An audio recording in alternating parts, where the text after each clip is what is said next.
So my main question in my project was, what makes an individual conform to or rebel against societal pressures?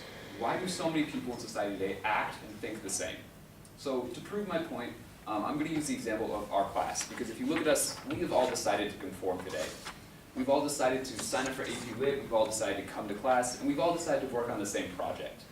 So all the books that that I'm going to discuss argue that this doesn't come from our individual choice. It's not random. It comes from large pressures that are influencing all of us. George Orwell, the author of 1984, would argue that we are all here today because of obedience. In his book 1984, he argues that people act the same because authority uses threats or punishments to force us into easily controlled cliques. Given a natural environment, we would all be vastly different, but we act the same to avoid punishment. He also argues that we can easily be persuaded to conform to each other. In 1984, the character Winston is persuaded when he is brainwashed by the government. Originally, he has no desire to follow society, but afterwards, it's all he lives for. In a similar way, we might hate school when we're younger, but today, we realize that it's necessary because we've been persuaded to think that we need it.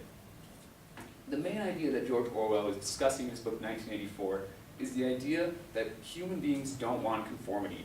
We are simply puppets or slaves to society. We conform because we have to, not because it's what we desire.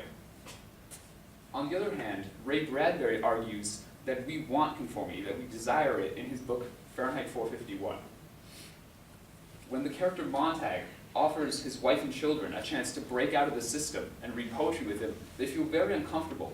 They would much rather remain in the safety of thinking with a group than to break out and try and think on their own.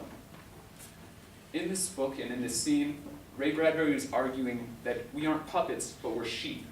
We stay in this class and we stay with our group because it's our herd. It offers safety and things like validation of our opinions and like exemption from judgment or guilt of our actions. So which is it? Do we conform because we have to, or do we conform because we're forced to? One of my outside sources was The Handmaid's Tale by Margaret Atwood, and she argues that it's both. In this book, the character Offred feels pressure from a lot of different sources to conform to a corrupt system. She's forced to by the government, she's persuaded by her religious leaders, and yet when one of her friends chooses to rebel, Offred chooses to remain behind in the safety and comfort of her group. I feel that regular society is like this. It's chaotic. We don't get one big push to act like everyone else. We get thousands of small pushes a day.